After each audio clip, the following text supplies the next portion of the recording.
Welcome to the garden. I've cleared out all my pots and I'm going to start working on my beds. Starting with our asparagus. There's a little bit of oregano in here too that's actually still green. There is greenery, but it's not new growth, it's just old growth on the stem. But you can see this one is very green. This is a tiny spear, so it has yet to shoot up, but right now it's just a little nub. But that's going to start shooting up into its spear, so by giving it light, giving it a little bit of direct sun, it's really going to start growing fast. And this is oregano here. I just let it spread. I've also got some clover, which is just a little weed, so I'll be pulling that pretty soon. I found a little guy under the leaf litter that could be a problem. This is a slug. These little guys really eat up the garden, so I'm just going to take him away and dispose of him. I don't want him waking up and having a whole bunch of greens to eat, because those are the same greens that I like to eat. He's got a little bump on his butt there. I don't know if that's an egg or a stray seed or what, but a little interesting. The last thing I'm going to do with this asparagus is just cut back the old growth. Some of it's already been cut back a little bit, but I really want to go all the way down. This is going to let those little new spears, which are just little bumps right now, get more sun so that they're not being blocked by all this dead material that's never going to grow back.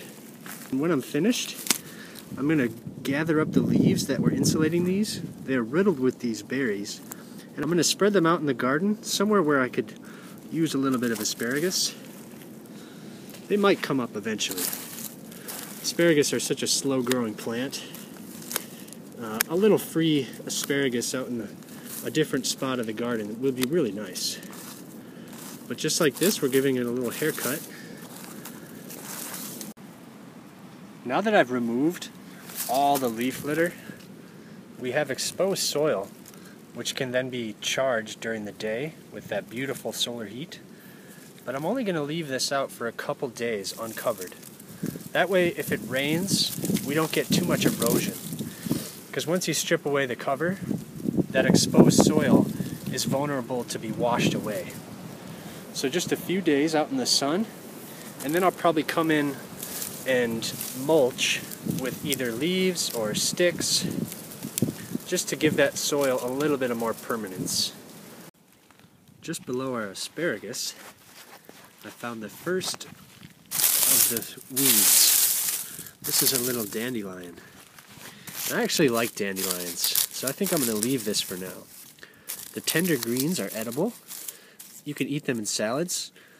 They will eventually get bitter, but when they're really young like this, just rinse them off and toss them in a salad or a tea, and they add a nice, fresh, spring-like flavor.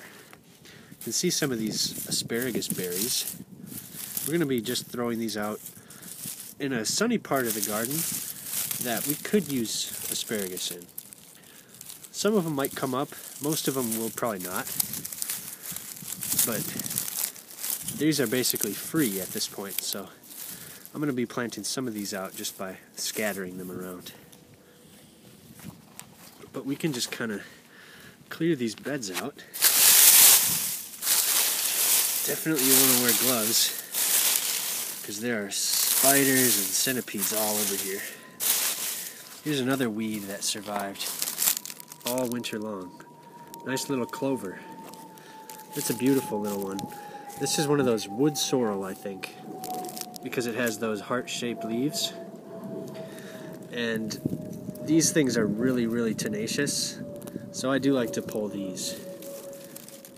Because unlike our dandelion over here, these wood sorrel can flower unnoticed, and then they can spread their seeds just all over the place.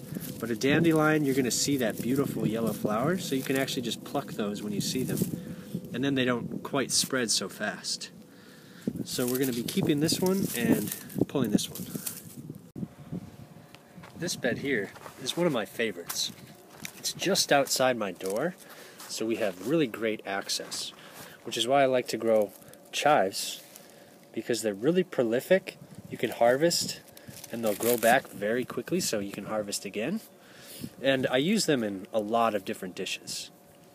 I also have sequentially planted herbs in the back here. I think I've got dill and some parsley just sown from extra seed. So hopefully we'll be able to use those as a sort of indicator on when we can plant our other seeds. But it's a good idea to kind of clear out some of the old dead growth on your chives. They don't really need it because you can see they do shoot up through the leaf litter quite well. But every little bit helps, giving them a little bit more sun, a little bit more heat, and they should start to really take off. Just past the chives, I had parsley planted here last year. So we actually have a brand new shoot forming out from this really hardy rhizome. So these roots are incredibly strong. They're very cold hardy. So these are really one of the first plants to come up in spring. So this is a great sign that the garden is jumping back to life. Behind the chives and past the parsley, I have horseradish growing over here, straight in the ground. We can see that these leaves, I just let these die back last winter, so I know it's right around here somewhere. So if we poke around, I think we'll be able to find it.